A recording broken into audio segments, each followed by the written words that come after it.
The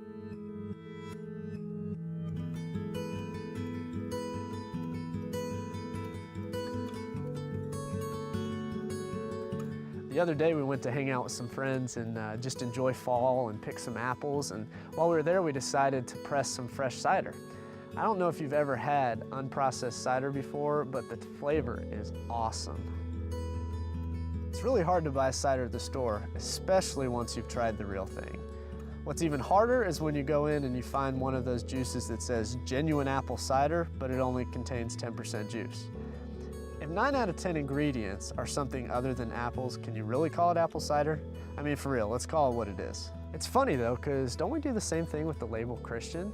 Oh, it's okay that 9 out of 10 parts of a person's life don't match up, but hey, they said a prayer when they were 7. Their life still looks, smells, and tastes like it did before, but they're in, right? But that's not what Jesus said. Jesus said the kingdom of God is like a man who sells all his possessions to get a rare pearl or a field containing treasure. Literally, everything else goes. Everything, because Christ is that valuable and that important to him. None of this 10% juice stuff, everything. See, when we pursue God with 100% of our life, we start to see right and wrong the same way that he does. The way we view right and wrong in the world is called a worldview.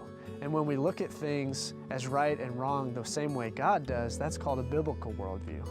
Only 9% of Americans have a biblical worldview, which means that 91% of our culture sees right and wrong differently than God. With our students, it's only 3%.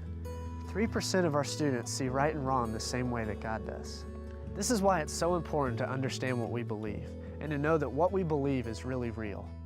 As soon as we start boxing God up into only 10% of our lives, the world will come in quickly to fill the other 90. Watch any major motion picture, listen to any major song, read any major book, and you will see how our culture is mixing in ingredients to fill the other 90%. It can happen to any of us. Getting rid of the junk in our lives is almost never an easy or painless process. When God gets a hold of us, it's a lot like those apples that get pressed and ground up. It's a good thing that the cider tastes so good when it's done. God knows your heart. He knows if you're the real thing or just sugar water. The kingdom of God is like a man who gets rid of everything else so that he can attain 100% pure, freshly squeezed apple cider. A man who loves God with everything.